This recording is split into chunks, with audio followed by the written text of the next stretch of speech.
Oh, the weather outside is frightful. But inside is so delightful. It's Christmas in July. Let's review. Let's review. Let's review. What a trend. Season 10. Bum. Bum. Yes, that is right, folks. It is Christmas in July. We are past the halfway mark, barreling towards the finale. Tonight, we are talking about a late era Simpsons episode. It's Bobby, It's Cold Outside. This is from season 31, Dragon. And I am not as caught up with the Sideshow Bob lore as I should be. So suffice to say, like, I'm sorry, Dragon. I did not have time to, go back into the archives and watch and see what all the face peeling specifically is like. Is there an episode that's just all like, like that? But alas, this is the final Sideshow Bob episode, at least for the time. This is the last one he was in. Dragon, what do you think of this one? I know you're a big Sideshow Bob fan. Yeah, I'm a sucker for the Kells, indisputably. So I mean, I've never been a real ride or die Simpsons guy, but I what I've seen, I think as a kid, it just kind of didn't really connect with me. When I would catch it, like I think later years, a few episodes, and I think looking back on it, there's more respect to be found. But it's the Sideshow Bob episodes are always my favorites from The Simpsons. Those are always like a good connect. I think deep down, before I really could recognize the Kells, it was like I like this Sideshow Bob character. I don't know why, but yeah, watch. That's the thing. So I honestly, with the exception of this episode, I think I want to say before this point, I was pretty caught up on the Sideshow Bob things. I think I did like a deep dive on the Sideshow Bob episodes one time. So you're more caught up on the whole face peeling I off remember. thing? I do remember the face peeling episode. Yes, the face peeling episode was basically like an homage to Face Off, where there was that's how he escaped prison one time, where he basically Okay. swapped faces with a guy who looked very similar to Oh Sideshow god. Bob. So that's where that comes from. I'm going to assume. I guess that was the last time we saw Bob, and I think I don't know if it was like a thing we haven't seen him for a few seasons, or if he has like at least a season, an appearance per season. That was the last time that happened. I don't know. Regardless, late. I think with Simpsons, the big thing was that Simpsons being as long running as it is, it's like the latter seasons of the Simpsons.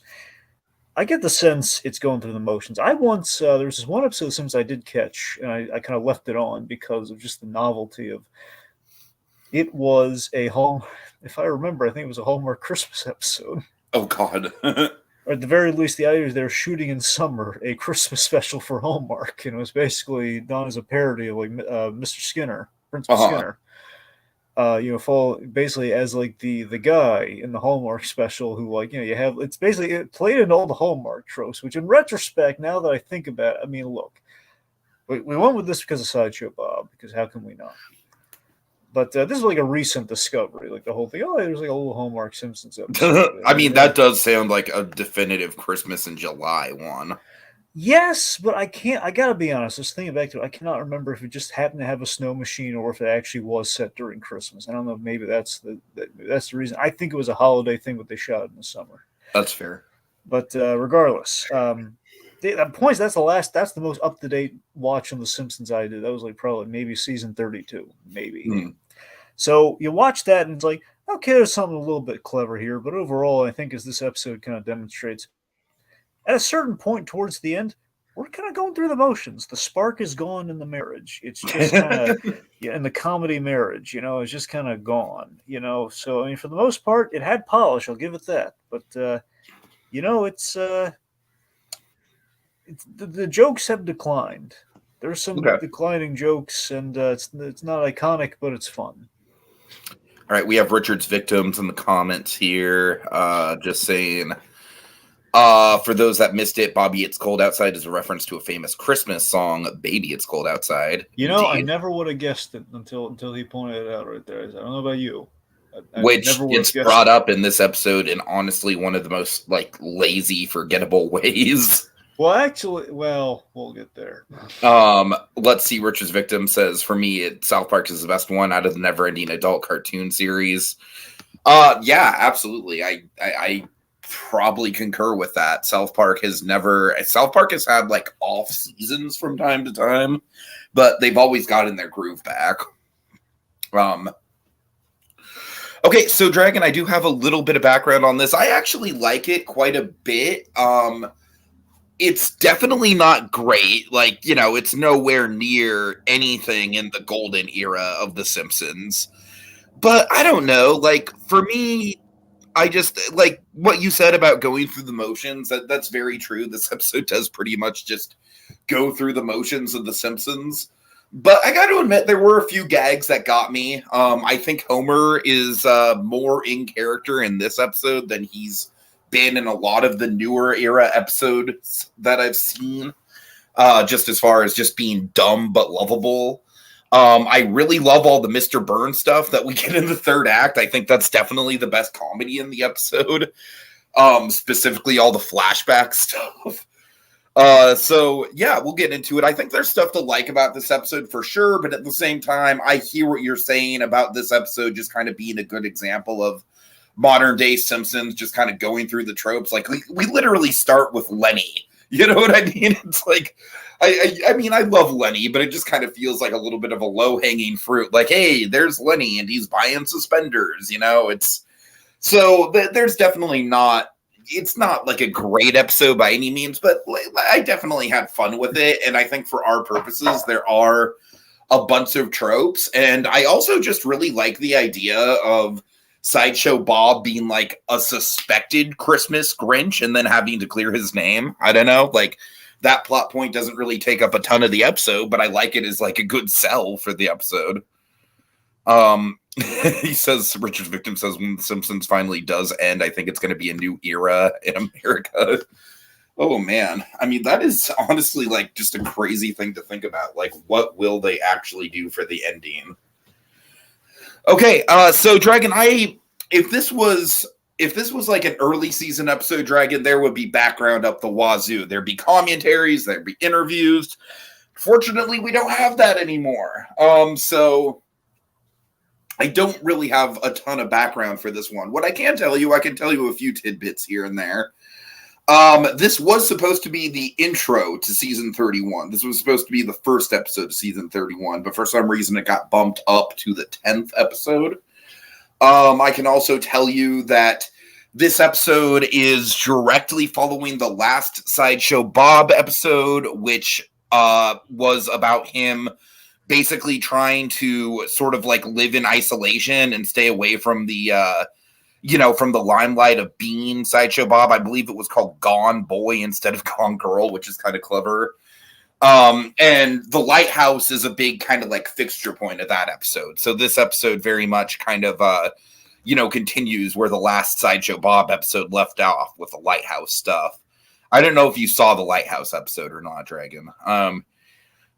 And I believe, I could be wrong about this, but I believe the Cassandra character is from that episode as well. It's a continuation. I mean, it seems to be. It's funny because when Cassandra showed up, the main thing I was thinking of was not the lighthouse one is lost on me. I don't think I must have missed that one, but Cassandra reminds me of this great episode of Frasier, which I wonder if that was it's given how much Frasier influence is in all the Sideshow Bob episodes. It's kind of hard to speculate, but there's an episode where Frasier's deciding between two ladies, and one of them's name is Cassandra, and he's basically the whole thing is that Frasier has his inner monologue where he's weighing the pros and cons of these ladies, and he speaks so high. It's the Kells doing this thing like, oh, Cassandra, I could listen to her like do the crossword puzzle all day or something like that. Where he's just glowing about her. So hearing him say Cassandra again is kind of funny. So yeah, other than that, obviously we've got like a couple weird guest stars here with Scott Bakula and Steve Ballmer. Dragon, I looked up Steve Ballmer like right before we went on for this. dude is a Microsoft executive, and he is just like what you see in the episode at the end with Burns. That's pretty much exactly how he is. That's actually like, believe it or not, Dragon, that's kind of like a toned down version of how he is in corporate conferences and stuff like that. Like, he is very much well known for getting on stage and just yelling and sweating over the top about how much he's stoked for Microsoft.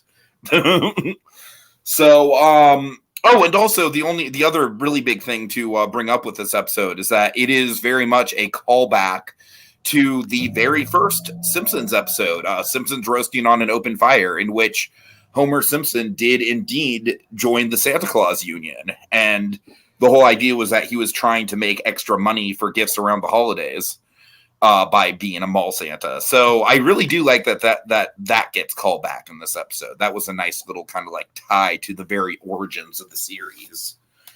Okay, that's about all the background I got. There's really not a ton that I could look up on it, really. All right, let's get into it. All right. Okay, so much like any good Simpsons episode, we start with a seasonal couch gag. Ooh, and I need to mute that. I'm sorry. Yeah, I thought the couch gag was really cute. We had a little ornament set. We have Santa in a self-flying sled. Oh, yeah. Yeah, I really love these ornaments, man. Both these ornaments here and then the ornaments with Bart that we're going to see very early on in the episode. I don't know. So, a few tropes right off the bat. We have, course. the big one is we have the seasonal opening. Then, of course, we have the themed ornaments. Sure. I would say Santa getting a newfangled sled would be a trope. All right. Also, framing device before Christmas, the whole 5 weeks before Christmas thing. I think that's a trope in itself. We have, kind of modernized Christmas shopping with basically the Amazon equivalent to shopping, a little satire on Amazon with DPS. Now, Dragon, Lenny is basically like the Simpsons go-to for essentially like the everyman. So with that in mind, I do think it was a little lazy for them to just start with, okay, Lenny's going to be doing the Christmas shopping and he's ordering suspenders because that's Lenny's thing. I mean, that to me is kind of like, it's okay, but it's the kind of modern Simpsons humor where it's basically just like, yup, that sure is something that our well-established character would do. Let me tell you how I don't really understand the joke beyond that. Let me tell you how they could have saved this bit. Okay, you ready for this? Mm-hmm. Okay, you have a new Simpsons character. He's a very dapper looking chap, and he wears suits a lot, and he's shopping, and he's looking like, wow, those suspenders look really nice. I should buy some of those. And that voice is Patrick Fabian. Oh my god. This is gonna be the best Christmas ever. Patrick Fabian is Benny, and he gets into a rivalry with Lenny. Like, hey, I'm Springfield's everyman. And every time he shows up, you hear like the chorus of the Elton John, Benny! Oh my god. Yes. Every time he shows up. It's like a little sting. Okay, and then also just, I did not understand the whole gag of like the UPS workers like lining up the packages. I think it's like the Amazon thing. I think they're like, I thought there was like a thing where Amazon used to stack the packages or something. But it's specifically UPS. Like, it's literally spelled out like United Parcel Service. I don't know if it's like a rights thing where they don't want to tick off Amazon so they can't say it. I'm not sure. That again felt like a gag where it's like, okay, like weird. I'm assuming it's a pop culture reference. Yeah. All right, so Lenny, he's walking in, he's about to find his gifts, but they've been stolen by porch pirates. Arr! In this case, seasonal porch pirates. Yes. Yeah. All right, let's see. Meanwhile, let's talk. Forget these other Simpsons characters. I mean, they're a dime a dozen. They work them in everywhere. Forget these guys. Let's start with the character they bring back only so often. Let's talk about our delightful reintroduction to Sideshow Bob. He is hand painting these wood carved hanging Bart Simpsons that are like in some various forms. I love the variations on whether it's Bart Simpson being killed in a manner of ways, but more often not a little hangman's noose around it, which already Which also before doubles as like the ornament hook. that's what I'm saying. I love that it doubles as the ornament hook. Seeing that initially, I thought, okay, we have to see more on the tree. We have to see more on the tree. And oh god, there they are, more on the tree. Yeah. Like, oh god, look at the craftsmanship. He's a serial killer, but he's delightful. Yep. Yeah. Well, I guess really, I mean, has Sideshow Bob, like, how many people has Sideshow Bob actually killed? Honestly, I don't think that many. That's the thing. I'm trying to think if he's actually not killed anyone. Like, his main crime back in the day wasn't even killing anyone, it was framing Krusty. That's the thing. I'm trying to think if he's actually murdered someone. I don't know if he's ever actually murdered anybody. Anyone in the comments, if you know, I would appreciate it. Yeah. Don't give me any of that incidental murder stuff, because the Simpsons characters are very accident prone. I mean, like an accident. That's true. Like intentional murder, like homicide, all right? Not just like, oh, we just hit him outside the door and he fell to it from a great height. All right. So, let's see, anyway. So, we have Sideshow Bob as the Kel singing as he's caroling to himself as he's decorating his little tree. And this is the other runner-up, by the way. It's the same image ultimately, so you went with the right one. I'm just saying it would have been like just Sideshow Bob with his little tree of Barts next to him, but Anyway, so he needs. I need the tinsel to reflect the terror in Bart's eyes. Did you notice a little gag on the tinsel box? With a what? On the tinsel box, there's like a little warning on there. Destroys all life on Earth. Oh, God. All right, so then we have, again, kind of, Simpsons definitely seems to have like a pointed thing towards the Hallmark specials, which I find adorable. Just the fact that we have a Hallmark love story between Sideshow Bob and Cassandra. Yeah, and like I said, I'm pretty sure this Cassandra character was in that, the Gone Guy or Gone Boy or whatever it's called, the last episode, which is him as a lighthouse keeper. I'm pretty sure this is a continuation of that. Okay. All right, let's see. So we have, he has like an umbrella stand of murder implements. Cassandra's bringing him muffins. I just want the Sideshow Bob spinoff at this point. I just want all of this. So I'm actually pretty sure there might be another episode where it's just Bob and Cassandra and domestic life. I'm not sure. That'd be great. I know there was the Italian Bob. You saw that? That. Right? Yeah, I love that one. That's the one where he has a kid, I think, right? They got married, but they always under the rug. They never address what happened to them. Right, I think the Italian Bob was about the closest he ever came to just settling down. I'm saying the Italian Bob episode is probably one of my favorites, especially the Sideshow Bob episodes. It's great. Anyway, so she says, "Oh, I meant, do you have any secrets?" And we have the flashback that kind of summarizes a lot of the Sideshow Bob stuff. The tattoos, the dye Bart. If I understand every episode Sideshow Bob reappears and has like a moment like this where we have like the dun dun dun. Just about the love and hate tattoos on the knuckles are a very reoccurring image. But because he's only got 4 fingers, he can only say 11. Great. Let's see. So he's love hate. Then we have like the face off thing where it's German. It doesn't say die bot die. It says the bot the. Anyway, so the face is coming off, and that was probably from like the face off episode. Where hey, have a little something on your face, and she pulls it, and the face falls off. Oh my god! And then he escapes, pretending to be a priest, and of course the face kind of flings off just for a moment. Anyways, Cassandra's, I mentioned you, and you might have some visitors. I mentioned you told people about me. He takes the basket of muffins and he runs. It says, I just told him that he had kind eyes and a beautiful smile and no whatever. Then 2 men show up. He runs up there, grabs the harpoon gun. There, he says, that mellifluous voice. He'd be perfect. The baritone. A baritone, yes.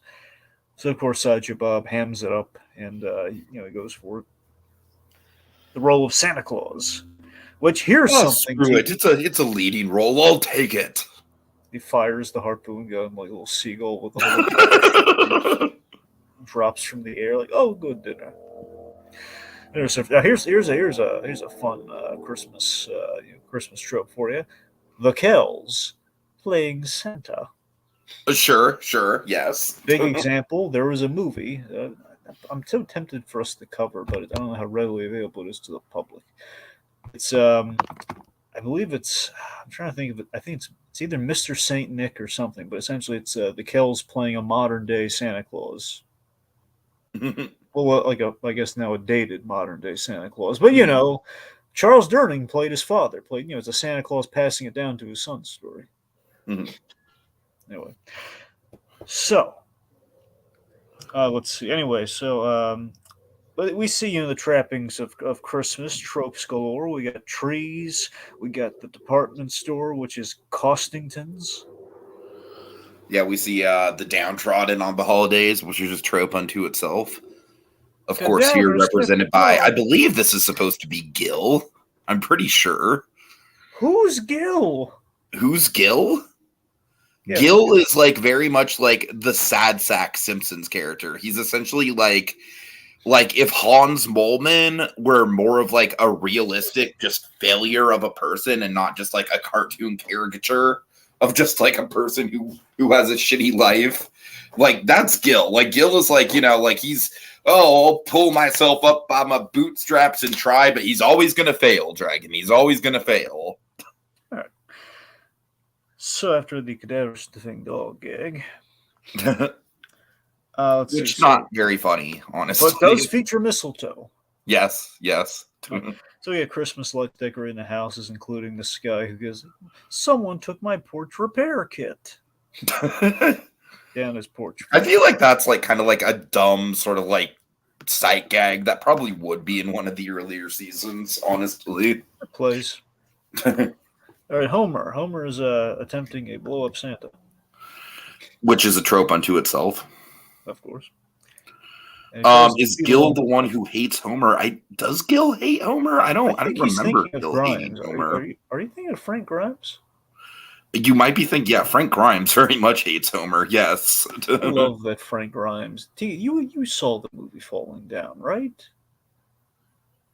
Oh, it sounds familiar. I know I glowed about it after poor Schumacher passed, but Right. Yeah, because that character is based off the Michael Douglas character from Falling Down. Mm-hmm.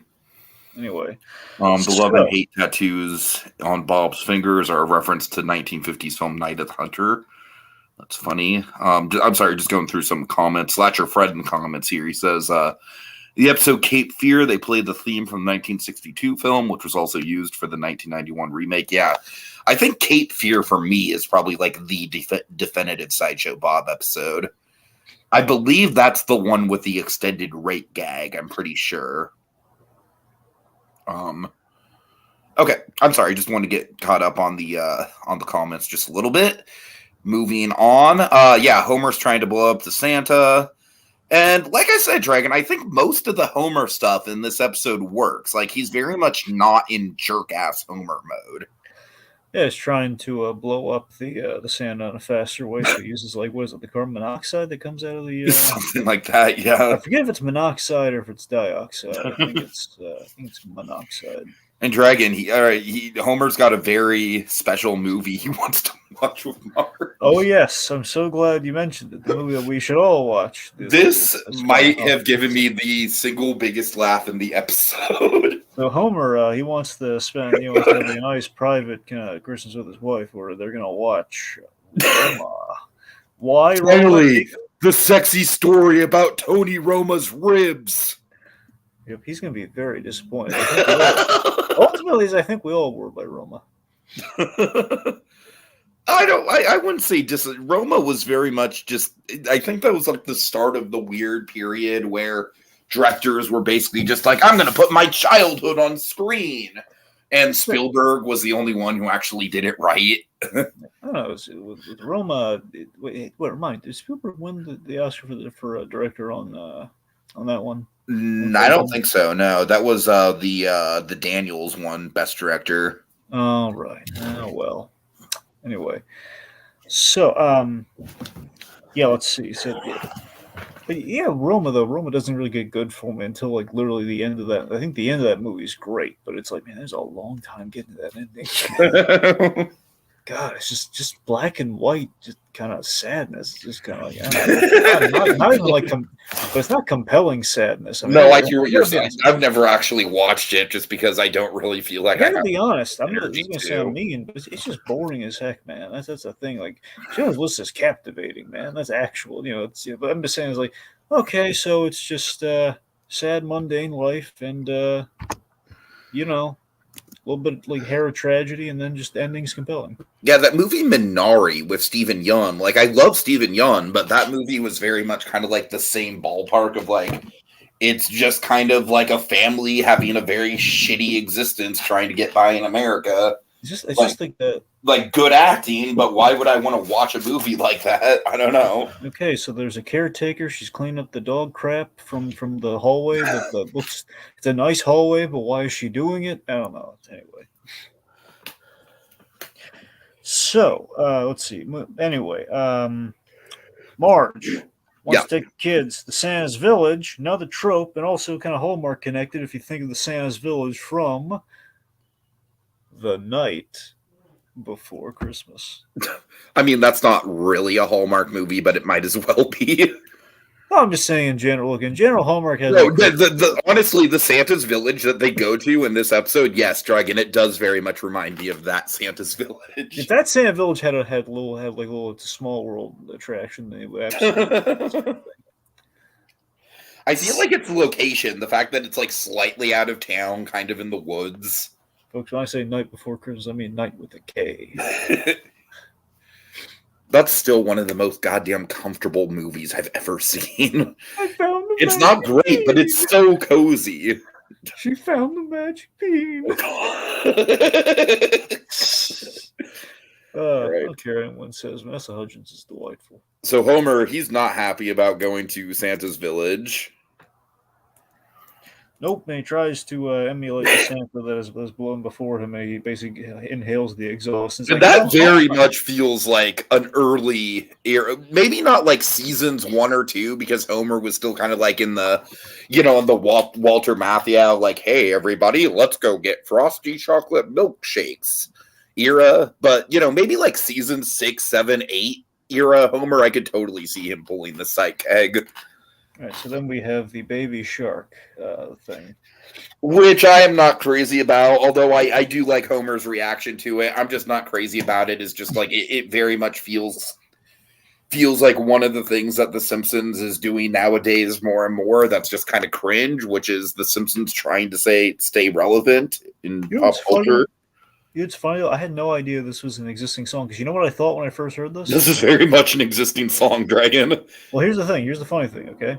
I knew this song, I guess, for the parody of this song. I didn't know it was like there's an actual song with lyrics. Okay, so in Ted Lasso, Jamie Tart, one of the characters, he has this whole thing where the anthem that all the fans for Richmond sing is like, Jamie, let's see, Jamie Tart, Tart, Tart, Tart, Tart, Jamie Tart, Tart, Tart. Oh, that's I hate to say this. No disrespect to Ted Lasso. That sounds pretty cringe. No, trust me. If you see it in context, it'll play for you. But like I said, I do love Homer's reaction here. This does feel like a very classic Homer reaction, where like at first he's very bothered. He's like, "Oh, it's never gonna end," and then by the time he actually comes around to it, he just very quickly is like, "Play this at my funeral." Yeah. Anyway, let's see. So they go to Santa's Village, and there's a gag that kind of reminds me of that sad scene from the Santa Claus 3 where the elves are getting their ears sharpened. Oh God, that scene was honestly the kids are disturbing moment in the episode. Let's get the kids getting his ears sharpened to be an elf for some reason. It reminds me of that sad scene where there's actually one pathos scene in Santa Claus 3 where it shows up there and Jack Frost has commercialized Santa's Village, and it's like, oh, it's just all sorts of sad. Not as so sad Homer, he's complaining about, like the white trash clientele as he takes a shot of ketchup. Yep. The Mallrats without the charm. Pretty much. Bart gets in an 8-hour line to see Santa, one child passes out from exhaustion, and he is replaced with a sign that says "lost his spot forever." Which, honestly, that's more or less kind of like the Q culture going on at Disney parks nowadays. Right. Richard's I wish I was Dragon. I wish I didn't know about Baby Shark. Let's see. Oh God.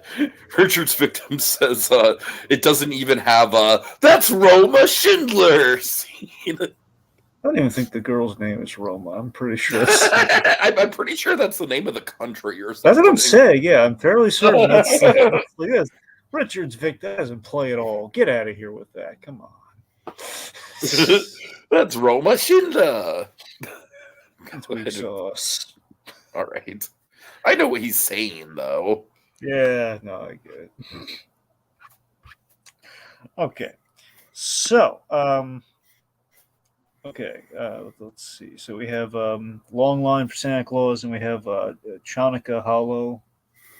Mm-hmm. Basically, this little niche section of the park that is for our Jewish friends. Like the lamp. How did you feel at the lamp oil fountain? I'm not crazy about either the lamp oil fountain or the dreidel casino. I think it's a little bit like, just like, okay, like what are the two things we know about Hanukkah? There, just put them up as jokes. I don't know. I got to admit, I really laughed at the dreidel. As a man who's been to casinos, that dreidel. So Krusty being addicted to like dreidel gambling in particular is a funny gag. I think that gag was saved by Krusty. I've played roulette, man. I just like the idea, like, oh, it makes sense. Krusty, like very canonically Jewish. I know, yeah, that tracks the fact that, okay, here's a spinning object that has sides on it. So the principle of roulette is kind of represented, but with a festive thing, and also Hanukkah tropes. Oh yeah, absolutely. Yeah. we have the here's one for us. Awesome dreidel. Sure. As in, like, we've souped up the dreidel somehow. Also, just ridiculously long line to see Santa. True. All right, let's see. So, okay, let's see. So we have the gnome and the home dome, which I'm guessing is a play on Elf on the Shelf. Yep, Elf on the Shelf meets Small World. So we have this horror show for toddlers. Which, honestly, I think The Simpsons has kind of just done this whole, like, Small World parody thing way too much. Like, it's literally a scene in the ride. So this didn't really do a lot for me. Also, it was a really creepy bit where he took out Maggie's little unibrow friend. That was honestly probably the funniest part. Yeah, they get a lot of mileage out of that kid, like during all the Star Wars stuff they do with Maggie. Oh yeah. All right.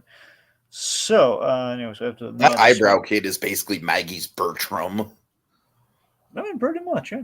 All right, so Bart cuts the bullies in line, and one of them doesn't want to get blood on it. He doesn't want to get blood on his Christmas sweater. Oh God! Now I could see Benny, the Fabian character, being like, "Come on, guys, no roughhousing. I don't want to get blood on my sweater either." Oh God! Look, it's Benny. And then Tom and Greg are there. It's like, look what you did! You got blood on Greg's nice sweater. No, it's okay. It's okay, Tom. It'll come out. Let's just get some baking soda. Oh my God. Okay. Greg, it'll never work. Your sweater's Come on, Greg. Let's get you cleaned up. Put the sticker on your head. Let's get you cleaned up. Oh my God. Okay. Doom doom. What if he actually made the sound like, now listen, Greg, anytime you walk off, I want you to go dum dum dum. Can you do that for me? Oh, yeah, sure. I can do that. Yeah. Anyway. All right. So Bart sneaks in through the cast members only area. And I like the fact that they actually call them cast members. That's a nice touch. Yep. We have like the toe curling machine, which is all sorts of creepy. Yes. So then Bart find Santa Claus who does in fact know everything about him because he is in fact Sideshow Bob. So can we just acknowledge how cool the Sideshow Bob Santa design is? Yeah, it's really great because I love it. I really do. I think it looks so good. It's very, it's going to be a weird comparison, but maybe apt. I don't know. It's very series of unfortunate events in logic. It's the idea. I could see it. I could see it. Yeah, yeah. The discerning person that would know him can see that it's Count Olaf. But to the average Joe, like, I don't know what you're talking about. I don't buy that. That guy does not have giant hair like Sideshow Bob. He does not have giant feet. He's wearing giant Santa boots. What are you, crazy? Right, right. Yeah. By the way, you know what the best part about the Italian Bob thing is?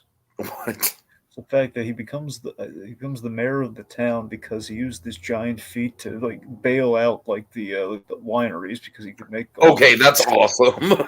That's the thing, because he made like the whole. He was able to revolutionize like the wine processing because he like the grape vineyard thing, I love when his giant feet become a plot point. Oh yeah. Okay, so we have this. Hello, ho ho ho, Bart. Anyway, so they have the maniacal laugh, and the kids outside think, "Oh, he's in a good mood." So yeah, this is also we have the same. Oh, maybe Santa will give me that monkey this year. It's like, look, you gotta know. Basically, we have like almost like the speech that Spielberg probably gave his mom. It's a huge responsibility, and apparently, I think I vaguely remember this guy. This is canon. This is definitely canon. This bully has a kid. Yes, his name is Kearney, and yes, this child has shown up on multiple occasions. It's definitely canon at this point. How old is this bully anyway? I want to say it's implied that he's literally like in his 20s or something, and the gag is just that he keeps getting held back. Dear God, I hope so. Otherwise, that is all sorts of sick and wrong. Good.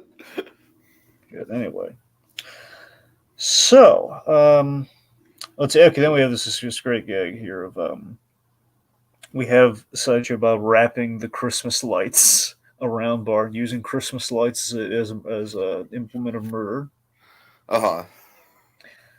Let's see. It's so easy. I can just watching the life drain from the eyes. I can't kill you. So just this. I love this idea. The idea that Sideshow Bob is going full method here to be a great Santa Claus, and to do so, I love that he cites Phantom Thread of all movies as the Daniel Day-Lewis role. Well, it was the last time he acted, so. That's true. I mean, nothing wrong with Phantom Thread. It's just that's not the first Daniel Day-Lewis movie I think of by any means. I wish someone would ask Daniel Day-Lewis, hey, Daniel, if the producers of Barry actually called you, would you have shown up?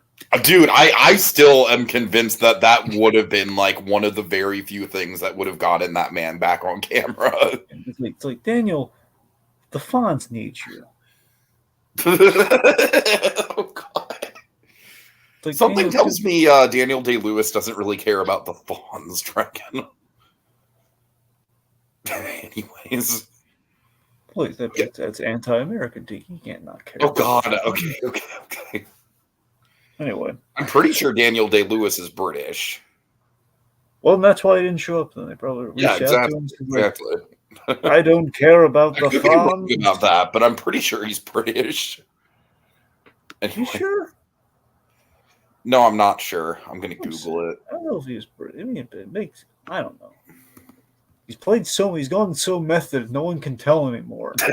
An American president, he's played. Yeah, you saw Phantom Thread. I have no idea what the deal with Phantom Thread was. He was very British in that movie. Well, there he goes. Maybe he's just stuck in Britain. Oh, yeah, he is a British actor, yes. Oh, there you go. Then never mind. I'm not surprised. Okay, Tiki. Maybe he's not British. Maybe he's just stuck. Oh my God! That's why he had to retire. He couldn't. It's like the Austin Butler thing. Only he never ever been able to get rid of it.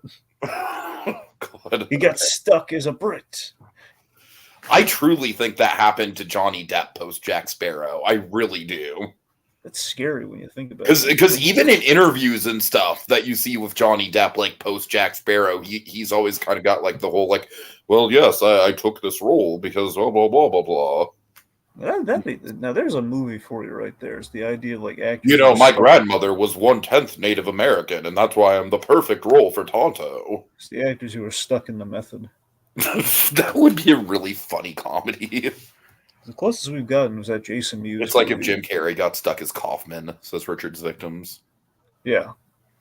Oh, yeah. That's what I'm saying. But imagine like that. There is a real world consequence. They're like, oh god, he's stuck that way. Oh God! Can you imagine if Jim Carrey just never got out of the Andy Kaufman thing, and that was just who Jim Carrey was now? Yeah.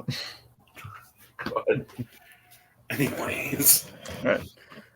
So anyway, so Sideshow Bob can, tells Bart that he can't kill him because much like Daniel Day-Lewis from Phantom Thread or Mike Myers of the Love Guru, God, he's not terrible movie, just absolutely terrible movie. I just need to acknowledge that. No, it is. It's terrible. Very bad. Yeah.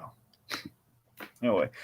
So, he goes on 50. Santa needs a 15-minute break. He's making presents. And Bart knocks him out, and then they have a little background check. And they basically trying to say, it's Sideshow Bob. And he basically gets out of Dodge. He's a card-carrying a seasonal Santa Claus, much like Homer was. Mm-hmm.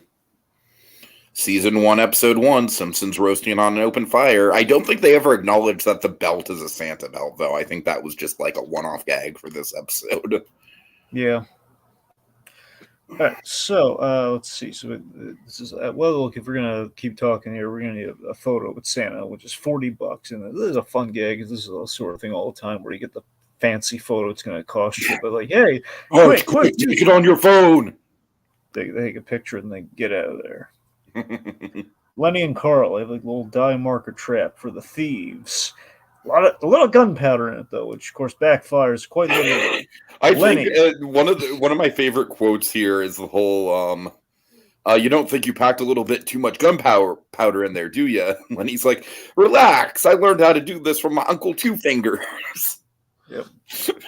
I don't know. That's a stupid gag, but it works. The explosion goes off, and he basically ends up scrolling the initials of the assailant in blood. So, SB, which I think to the discerning audience member, they're probably thinking, probably Sideshow Bob. Well, Dragon, I believe that Sideshow Bob would be a Scrooge! No, a red herring! Red herring! Literally, yes. Red herring! Even his hair's red! Leave me alone, Jones! Oh, God. I didn't do it. All right. Anyway, so let's see. So it's 8 p.m. Christmas Eve. Still no delivery on the gifts from all the retailers. The Simpsons are panicked. A lot of seasonal gags here. We have themed beer. We have holidays.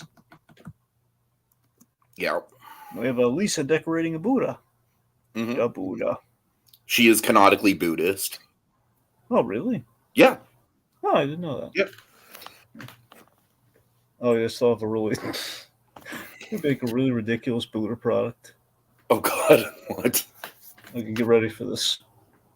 The Buddha Gouda. Oh, no. Or, actually, let's reverse it. The Gouda Buddha. Oh, God, dude. As in, it's a Buddha made of cheese. Like a cheese log. No. They mentioned the cheese log later, so imagine you got like a festive cheese log that is, in fact, the Buddha. I can see it. That's what you get. That's what you give your Buddhist friends for this holiday season. You know what, Tiki? That makes me think, folks. Are you looking for that special something to give to your significant other and/or family member this holiday season? Are you looking through the catalog and saying nothing fits, nothing works out? I need something QVC. Save me. Well, you're in luck, friends. Mm-hmm. If you have any Buddhist friends in your back pocket, get the Gouda Buddha. Because you guess what? It's cheesy. Yes, no doubt it is cheesy, but that's the point. Oh, God. Nothing but Gouda Buddha here, friends. You'll pray at the altar, and then you'll chow down afterwards because all that works up an appetite. Take it to the nail salon with you. All right. All right. Bridger's victim says if Jim Carrey got stuck as Kaufman, a lot of TV producers and networks would be like, "Oh no, he's back! It's happening again." He's gonna have us like roll the footage again. He's gonna put God. on pause. Run. All right. So Kent Brockman interrupts the Fox News Yule log. Kind of a low-hanging fruit, but they've always gone after Fox, so it's nothing new with the Simpsons. You gotta respect them for it, though. That was for a time. That was really biting the hand that feeds it, but it was gutsy. But they made fun of Fox all the time, though, Dragon. It was like one of their running gags. That's what I'm saying. It was a good call, though, for them to make fun of Fox. So, let's see. Anyway, yeah. So we have, like pictures of JFK and Clinton and like the Bill of Rights and everything. All right. So, okay. Let's see. So then we have Chief Wiggums with Lenny. He says, "Who's your the suspects? Who's a suspect? Well, SB." And like, "Oh, he's a corpse." Like, "I'm not a corpse. You don't get a vote." All right. So we have Scott Bakula, Steve Ballmer, and Sandra Bullock. So now I gotta admit, Tiki, I think the most impressive cameo of all in this is Sandra Bullock. I mean, the fact that she went down there and she recorded this very memorable cameo. I mean, it's a pretty memorable cameo. I mean, it's pretty substantial. I mean, it's the fact that she was The Simpsons is known for getting a wide variety of guest stars, but Sandra Bullock, you can't do any better. And it's the fact I hope you're being sarcastic. She was willing. Oh, absolutely, Tiki. Oh no, she was actually in the studio. She actually made those sounds. I mean, how can you doubt it? Yes, right. I'm kidding. It's the gag. Sandra Bullock. Also, I do love that Homer just instantly tries to set up Selma Bouvier. Yep. As the SB. That was really fun. It was kind of funny, though. It was like we get all sorts of stars on The Simpsons. What happens when one says no? Well, we go with a silent version of this character, which is, I mean, more or less, yeah. In retrospect, though, it would have been much funnier if they actually had Silent Bob. Oh, man. Oh, that would have been funny, yeah. Plus, if Kevin Smith said no, they could have just animated him, yeah. Oh, that would have been perfect, dude. Yeah. Of course, we know Kevin Smith actually has appeared on The Simpsons once, but still, it would have been funny. And it would have been another Bob. That would have been perfect. Exactly. So Scott Bakula is ticked off being called away from NCIS New Orleans. Why don't you learn how to be a cop, Fatso? Just quantum leap there. I just love how genuinely like Scott Bakula is just kind of like the professional in the room. Oh, yeah. All right, let's see. Like, no, this is a big inconvenience for me. Sandra Bullock, she steals the show again with her very memorable, very, very talkative cameo. Yes. And this is very much kind of like the sort of Simpsons pop culture reference humor that I really don't like in modern day Simpsons, where it's just like, hey, Sandra Bullock's in Bird Box, right? Well, she's going to do the thing from Bird Box. You remember Bird Box? And it's like, honestly, Bird Box is not really, like, I know the sequel just came out, but really it's not that memorable of a movie. Like, it kind of dates this episode more than anything else. Yeah. All right. Bart takes a bus to Santa's village to save Christmas. Bus driver is unimpressed, and he says, like, all sorts of kids think they're saving Christmas. Bart makes the point, like, hey, if I want your life story, I take an Uber. I love how the bus driver is just very, very, malleable after that. He's just like, okay, that shut me up. So, Milhouse Dragon. Milhouse is having a very different kind of Christmas episode. Yes, he is. Yes, he is. And I love Milhouse, man. Milhouse has consistently been, like, he's not one of the funniest characters, but I definitely think he's one of the most endearing characters of the show. And so this whole situation where, like, his mother has kicked his dad out, his dad is trying to get back inside through the window, and his mother's threatening him, like, no, you leave your father outside in the snowstorm, and if you open that window, no presents. I mean, that is childhood, like, holiday trauma waiting to happen, my friend. Yeah, do you remember Milhouse's parents hating each other that much? Oh, yes. That was really? Like the...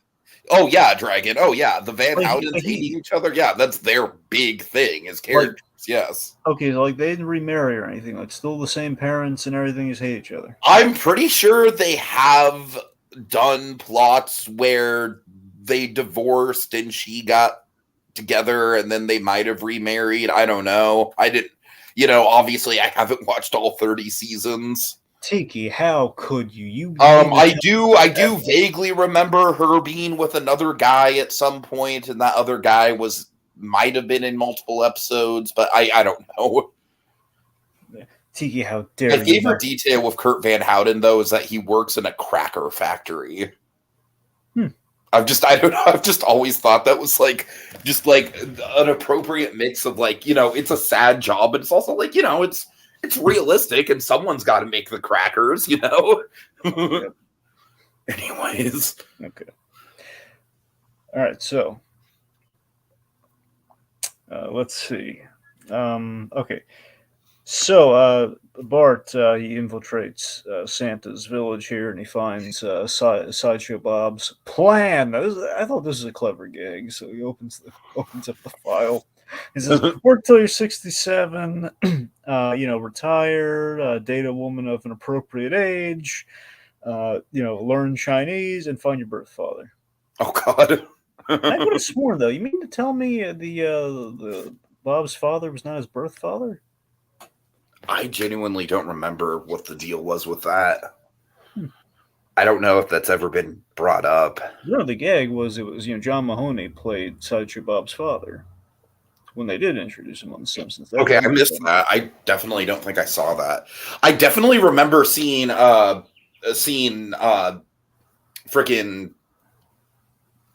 David Hyde Pierce. I'm sorry, is another Sideshow Cecil. Other, yeah, Cecil. Yeah.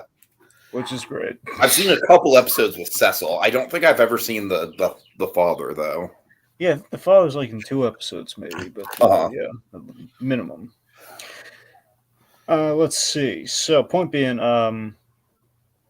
Sideshow Bob, he basically teams up with Bart to save Christmas. There's a trope for you: saving Christmas.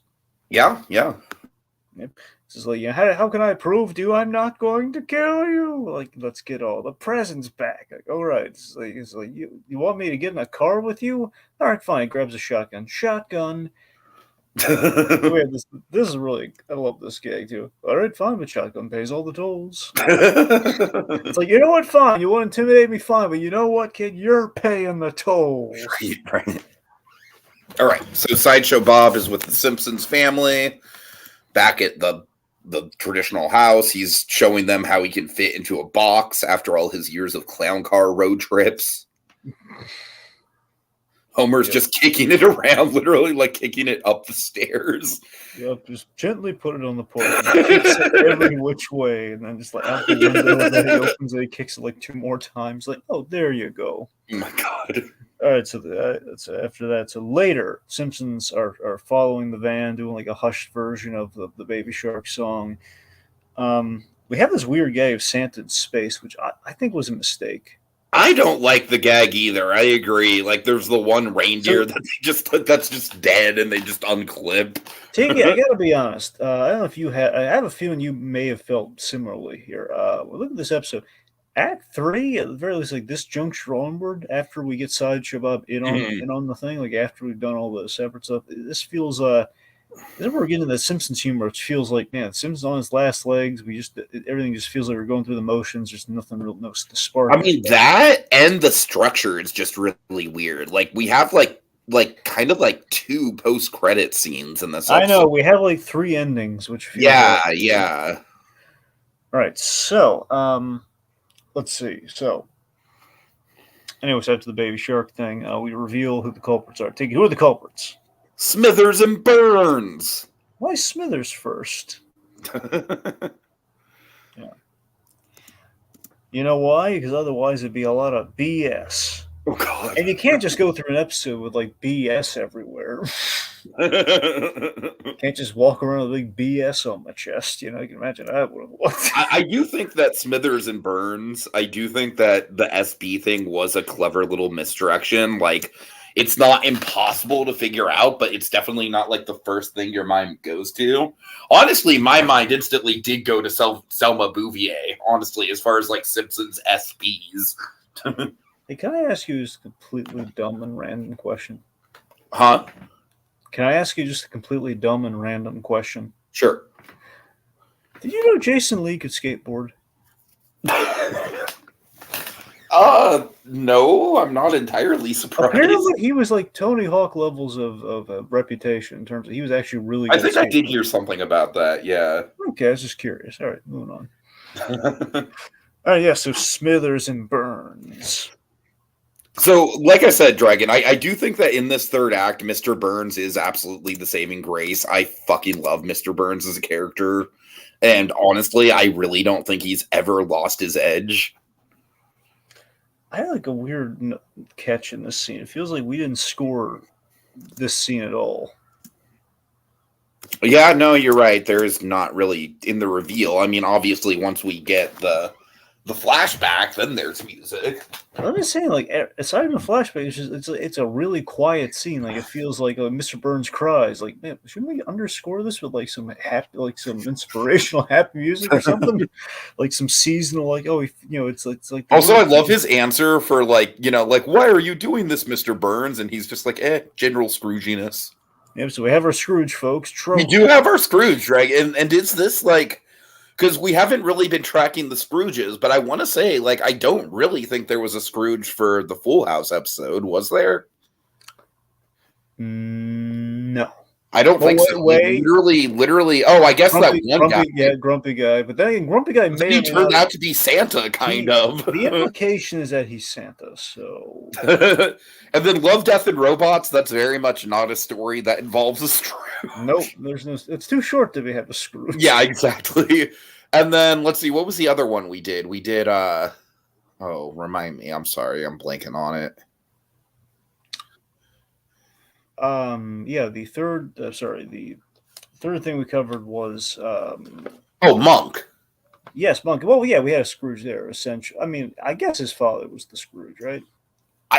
Honestly, I wouldn't really call his father the Scrooge. Monk? Well, Monk has the arc. That's true, but I don't know. But Monk's not really. I honestly don't think that episode has a Scrooge either, because I generally think that like all the characters in that episode are in the holiday spirit.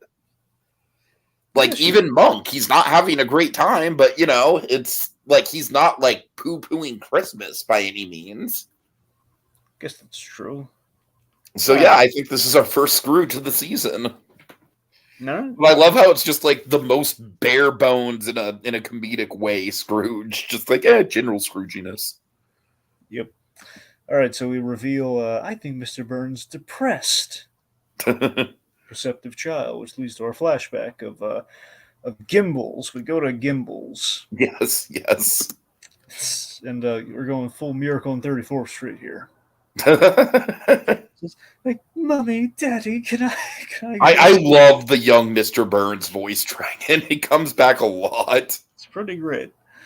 So he goes to sit on Santa's lap, and I love the father's like not having it because of. Actually, Dragon, did you ever see the Rosebud episode? No. It's literally a whole episode of just Mr. Burns as Citizen Kane. Huh. And it gets into a lot of this childhood neglect stuff. Okay.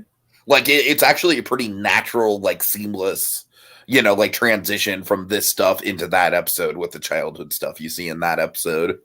Yeah, I love the fact that we named, like, Hasbro and yes! Fred Hasbro and Bill Mattel. I love that. I'm convinced it's just made up because, one, I don't think they would have been around at this point in time. I'm pretty sure. Well, keep in mind, the gag is that Mr. Burns is very, very old. Like, I think the gag is he's somewhere in, like, his 130s or something. Well, I know that, but I'm just saying this is the logic of, like Hasbro and Mattel, would they have even been around? No, I hear you. Yeah, Hasbro and Mattel are not as old as Burns. That's the problem. Plus, it's the idea that I'm pretty sure like these are manufactured corporate names. Like, no, there's no actual Bill Mattel. Right. But still, it's the idea that Fred Hasbro, Bill Mattel.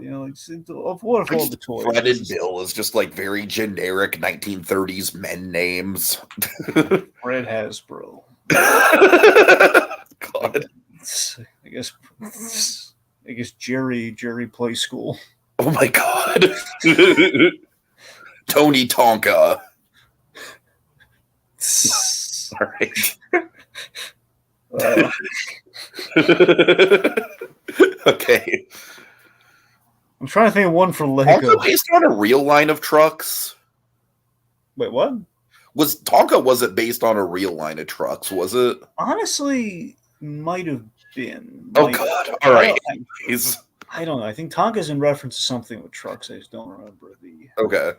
All right, let's see. Anyway, see, I'm thinking too alliterative. That's the gag. I want to see like Larry Lego, but it's probably it's Adam Lego. Oh God. There you go. Anyway, so what does he ask? What does the young Burns ask Santa for? Oh God, Dragon! It is the most innocent childhood Christmas wish in the world.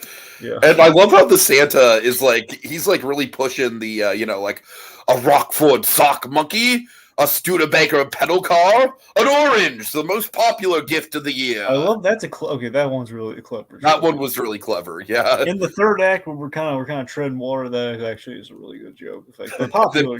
I think this whole flashback is really funny. Honestly, then young Mr. Burns is just like, all I want is a hug from my mommy and a smile from my daddy.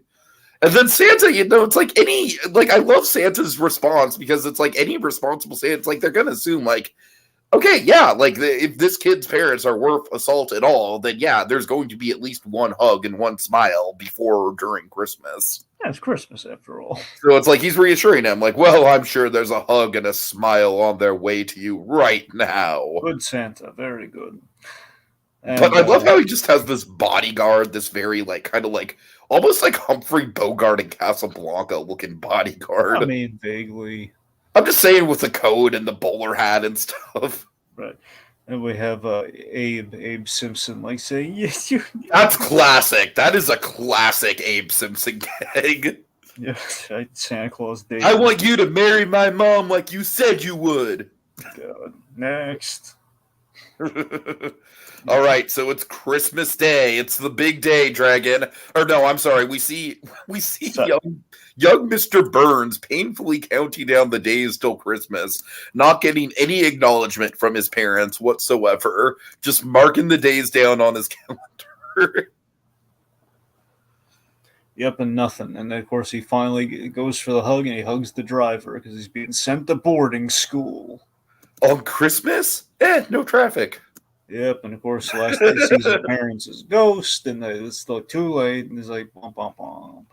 So yeah, I don't know, man. I do think that this flashback was pretty damn funny, just all the way around. Anyway, so then Sideshow Bob, he recontextualizes things, dressed as Santa Claus to cheer up Mr. Burns. He's probably going senile, just the fact he does not recognize that that's Sideshow Bob. It's not just that. I see now because you know who Sideshow Bob is, though. That's the thing. Well, less that, just more the fact that he's like, picture this, and we're actually hallucinating and picturing everything. That whole thing. Right. You're in Gimbals. There's the lingerie department. You can look. It's okay. God. I always love the Kells just being brought to say that. Just like lingerie department. You can look. It's okay. Little Montgomery's been extra good this year. Yep. He puts him on his lap. He says, your parents, all their distance, they made you strong. Look at all the other tycoons. What became of them? Broke? Dead? #MeToo? A lot of #MeToos.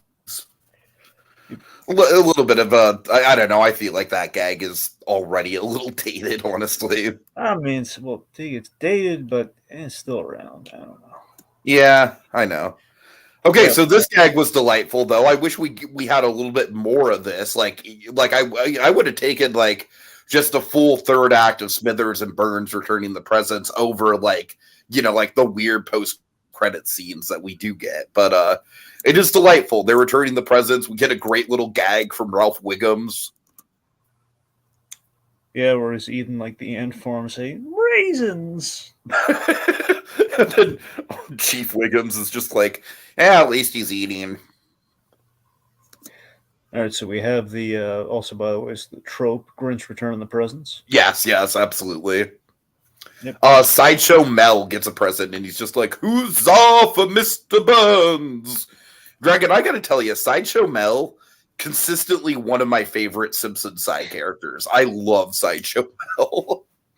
I love his design. I love how distinguished he is. I love that he's probably like the most cultured resident of Springfield, and yet you would never know it just based on looking at him. Yeah. Ways. All right. Richard's Victims does make a pretty decent point. He says, to be fair, if I was a mall Santa and a kid asked for a hug from his parents, my assumption wouldn't be, oh, I'm sure it'll happen. It'll be, I'm sad now. That kid's parents never hug him.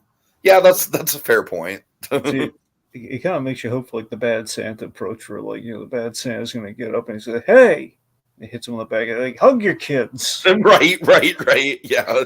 Yeah. God. All right. So gifts returned. Mike Tyson with little Noel on his chest is like, this is great. Really, these presents are great.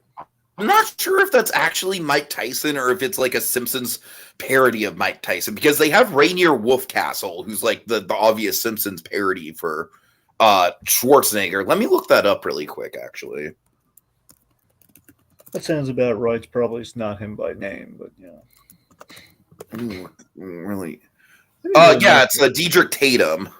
There you go. It'd be nice if this Mike Tyson has really good humor about himself to that degree. Like, you know what? Of course, Mike Tyson. I mean, considering The Hangover, I'm sure Tyson has some level of humor about himself. Yes, but it's kind of an interesting thing where, I mean, you never watched that Tyson miniseries that Craig. No, I didn't know. That Gillespie did, which I think was really good. But yeah, he Tyson, that was unauthorized. So Tyson is sensitive to certain things, it would seem. Despite though, to be fair, Gillespie's got it in hot water before with that. That's fair. I don't know. I guess the point is, you never know, because you'd imagine Mike Tyson be cool with it because he has Mike Tyson Mysteries, and you have he's been in animated form before. Then again, you have like Family Guy on the flip side. It's like Mike Tyson can't spell. Right. You never know. All right. So let's see. So we have at 6 a.m. It's Christmas Day. Homer and Marge have a peaceful morning. I just want to hold my wife in my arms. Says the donut man. The donut man, yes. Donut. So anyway, so it is interrupted by the kids opening their presents, and their presents are the most annoying presents you could possibly get: a slide whistle, a kazoo, and some cymbals. I also like how cheap they are too. They're both annoying and cheap. Yep. And I don't know, the animation of Maggie with the cymbals in particular just kind of cracks me up. You're not going to like this. Oh God, what? Just the fact that Homer and Marge, the fact you get a little amorous on Christmas Day, meet me in the basement, all that. A little reminiscent of a certain Everett's Raymond episode. No, don't mention it, Dragon. Don't say the name. What are you doing? I'm just saying the name literally gave me a coughing fit. I'm gonna burn it all down. Oh God! Choke on the flame, sucker. Yes, there's an episode where those two characters that should not be named. It does feel like a gag that show would do on Christmas. No, I'm literally saying there's an episode of that show where the premise is Ray wants alone time. You said the name, God damn it!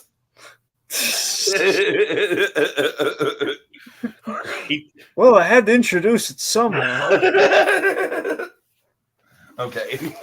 Anyway, of that show where the parents come over and it's like Ray can't catch a break. All right. I didn't say Ray who, but Ray. Raymundo. Yeah, there you go, Raymundo. Italian Raymundo. All right, so Raymundini. So let's see. Anyway, so of course, the little grandpa takes a snapshot, kind of says all, and then we have the episode The snapshot usually would indicate that's That's how already. it should end the episode, yes. And Like, then we if might have. anything, we should have just had.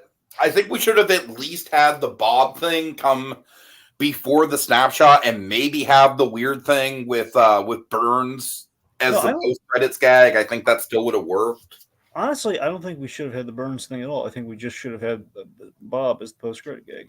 No, I agree. I mean, it's the episode namesake after all. I mean, it's important. Anyway, so we have this thing where Sideshow Bob's watching It's a Wonderful Life. Trope. Like, he's not even watching like a cartoon version. He's just watching the actual live action movie. Yep. And the whole, like, that girl is really bad at piano. Anyways, then we have, now, if I understand it right, and again, this is now making me even more sad right now, or it's the fact that, we very recently lost Tony Bennett. Mm-hmm.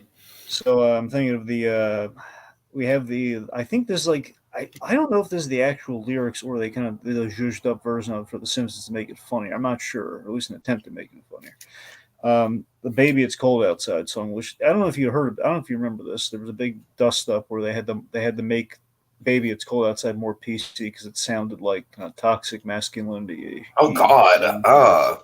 It's a whole thing of like, well, wait, he's not letting that girl go home. He's telling her to get back in there. Well, that's why there's some remake they did a couple years back of the actual song where it's like, hey. You know what's funny is that the Barbie movie does have a really fucking funny gag where they kind of recontextualize like a popular 2000s like manly man song in the guise of like, yeah, this is actually pretty sexist when you break it down. Well, there's one Barbie question I have to ask you. Yeah. Is Skipper in the movie? Yes. All right, that's all I wanted to know. Multiple variations. Every time I watch Freakazoid, I'm always thinking about that Skipper gag. All right. So, anyway, so we have this thing where, of course, it's the Kel singing, which you can never go wrong with. He's singing, even if it is the PC update on Baby It's Cold. Anyway, so put it in writing, which is kind of, it's funny. Anyway, so they have the I guess who's the fishing boat captain in The Simpsons? Who is this? He's literally just named the sea captain. That's literally his name. You didn't tell me in 31 seasons. It's just the really. That's it. If he does have a name, I don't think he does. I really don't think he does. Graining, what's wrong with you, man? Come on. Oh no, he does. He does. It's Horatio McAllister. I redact my former complaint, Graining. All right. Anyways, it says, turn on the lights. A little late, don't you think? Arr. No, not arg. Yar. Yar. It's like that moment from Rush Hour. The whole like it's yo. Right. In this case, it's yar. It ain't yar, it's yar. All right, so then we have the very needless scene at the airport. But, yeah, this is pretty weird. It has nothing to do with Christmas. Just Mr. Burns getting like a pep in his step lesson from Steve Ballmer here, and he's basically like, yeah, I think the happy's in you too, Burns. I do think it's a little bit funny, just Mr. Burns interacting with like one of these like corporate guys who's obsessed with positivity. I don't know. It just doesn't belong in the episode. I think it's, I think it's a little funny though. Maybe. I'm just saying, like, it feels like we kind of said all we need to. Mr. Burns' numbers like dovetailing. Okay, this really doesn't serve the whole missing out on his parents thing. It's not, it really doesn't serve anything with the Burns plot at all. You're right about that. It doesn't feel like, hey Smithers, give me a hug, or something like that. Right. All right, anyway, so we have this bit where he jumps up. Woo! He basically is in traction now. Oh, God. Yeah. And that's it. Oh, then we have like now these were actually nice. The fun. Here's the thing. This feels like this probably should have been like the credits gag, or like it's more like somewhat of a post-credit gag, which I guess ultimately the Christmas cards. Yeah, the Christmas cards. Yeah. I think Tannenbaum is my favorite. Did I tell you about? There was a movie I saw recently. I forget what it was. I think it might have been that movie with Julia Louis-Dreyfus. You Hurt My Feelings. Oh well, never mind. No, You Hurt My Feelings. It was from this year. And it like literally started with the Gracie Films logo. And Dragon, I swear to God, there were like a group of people right in front of me that were like chatting all through the trailers. And then they were chatting like as the lights were going down. But then the shush on the Gracie Films logo genuinely shut them up. I was like, "Oh my God, that's such an economic use of that logo. That logo should be in front of every movie." Anyways, well, at the very least, it'd be really good if we just got rid of that Nicole Kidman thing. well, I'm just glad my local theater is not an AMC. My local theater might play the same 3 trailers during every movie, which gets exhausting. But at least it's only 3 trailers. Yeah, at least it's not Nicole Kidman saying, "Hey, we're going to the movies." Well, Nicole, Movies, the place that you're already at. yeah, Nicole, we're already at the movies. All right, I don't need you to promise. Like, yeah, all the advantages of being at the movies and what movies are all about. I understand what movies are all about. I want to watch the movies. Okay, just sit down and watch the movie, Nicole. Don't waste your time right now. Okay. All right, really quick. Richard's Victims has he says there's a clip with Mike Tyson and Norm Macdonald that's pretty good. It was like Mike Tyson messing with Norm Macdonald and telling him to say the N-word or something, and Norm being sarcastically saying, no, I only say that in private. Oh, no, I only say that in private.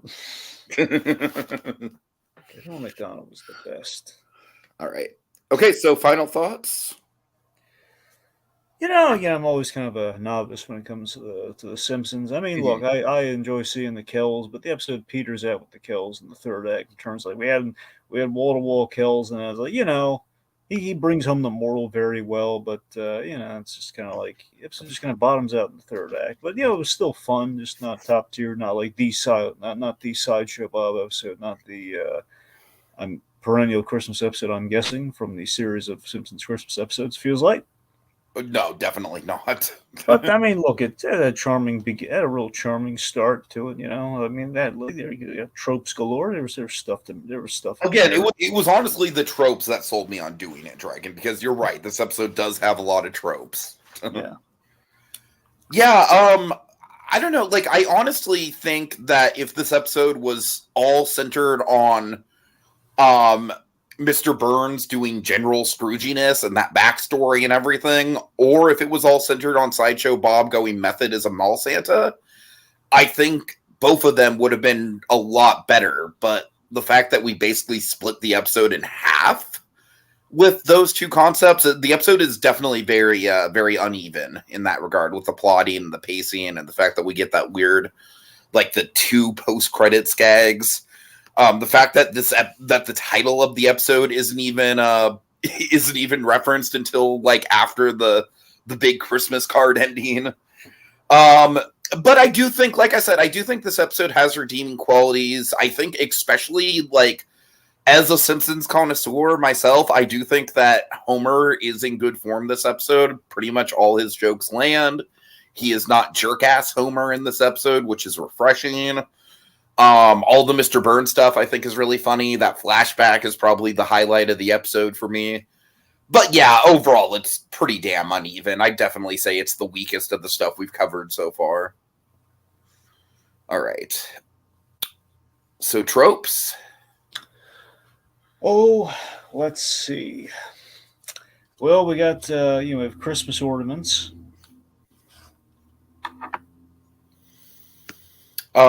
We have, of course, the idea of like a Santa's village, the long line for Santa. We had Santa in a souped-up sled. Reformation around the holidays. Yep. We have kind of modernized kind of presents delivery with all the the Amazon kind of parody stuff. Let's see. We had a lot of Christmas songs. We had Christmas songs and stuff like we had but baby it's cold outside. Mm-hmm. If it was like the lousy kind of PC version. We had like other Christmas carols. We had I'm trying to think. He sang to himself earlier, and there was they had like during the montage when Mr. Burns and Smithers are living the present. We had the Christmas song playing. Let's see. So you mentioned the Scrooge and Mr. Burns, right? Yes. Right. Okay. Just generally the tragic Christmas backstory. Yeah. Oh, for sure. In general, we had a lot of snow. The blow up Santa, that's a big one. That we did literally. Yep. We had the Hallmark Village. Honestly, in general, there's a lot of Hallmark kind of Christmas knowledge there. Tinsel. We had tinsel. We had trees. We had I light. think we had mistletoe with Gil. We did. We had kind of Hanukkah trimmings. Yes. Hanukkah trimmings there with the dreidel and the the Hanukkah oil lamp thing. The dreidel I can take a pass on. I think the oil lamp thing that's a little bit much. Yeah, it is. Let's see. So we had like a lot of It's a Wonderful Life and Miracle on 34th Street parodies. Literally watching Miracle on 31st Street. Well, no, literally watching It's a Wonderful Life. Yeah, sorry. Yeah, there you go. Doesn't get more tropey than that. Let's see. I think that's. It feels like there might be some more that we're missing there, but I think that's about it. Generally, I think that's about it. Yeah. Did you? I'm sorry. Did you say the Grinch giving back the presents? Yes. Well, yeah, I mentioned that. You're right. The Grinch giving back the presents. Okay. All right. I think that's about it. That's a good collection. Oh, I already mentioned Santa's Village and like Santa Claus needing the 15-minute breaks and the Union of Mall Santas, and also referencing the Simpsons first Christmas special. Indeed. There you go. Unionized Santas. In general, I think that is a trope, probably. And elves. We saw it in Jingle All the Way. Yeah, we had like elves do like customizing the elf, the feet, little curlers, and the ear thing. Yeah. Okay, really quick, Dragon. Shout out to Richard's victims and Slasher Fred for joining us in the comments. Tiki, we just reached the end of another one of these, and I tell you, man, I'm just at wit's end. I don't know what the heck we're doing anymore. I don't know. We're talking about the Simpsons for pity's sake. We just kind of kept going and going, much like the show has, and it just feels like the third act of this episode, we're kind of petering out. We don't know what the heck to call this process. It's like if we can't put tinsel underneath like a magnifying glass. We can't do that. We can't. We can't just put Christmas ornaments and crush them and put them like in a solution and watch them glow. That's stupid. We can't do that. I just wish we could do this thing where we kind of go through the process of figuring out what makes a Christmas themed episode in very inclement hot weather. If we only had like a festive way of kind of doing this process, and just almost we could line it up ad infinitum and just knock down all the dominoes of these Christmas tropes, and just kind of give a snazzy new title, snazzy like Patrick Fabian suspenders that Lenny's been desperately trying to buy. It just feels like we need some sort of catchy title to analyze the festivities. We need something that the Kells would approve of. But I don't think we're gonna find it, Tiki. I'm in a pit I'm not gonna climb out of until we figure this out. I'm just gonna sit here and wait. And we're not going to do anything until one of us comes up with an idea of what to call this process. All right. I hope you're sitting somewhere comfortable, because we're going to be here for a long while. We won't be here for another week. I don't know. So I'm just going to let you literally run through the rest of the month. Tiki, that's exactly what we're going to do. We're going to run through the rest of the month. I don't care if it's going to throw everything out of rhythm. But we need oh my god, to have a the stream is just still going. It's like hundreds of hours long. Exactly. Tiki, we're going to go for a 24-hour stream right now, okay? If we have to. I don't care, okay? This is ridiculous. We've been doing this for 10 years practically. We need a catchy title, okay? I'm just going to put my foot down here. We got to come up with something. All right. What about putting the mistletoe underneath the microscope? That's a start. Let's go with it. All right. Next time on Christmas in July. Fa la la la La la la la, fa la la la la la la. la. Finally, the sexy story of Tony Roma's rib.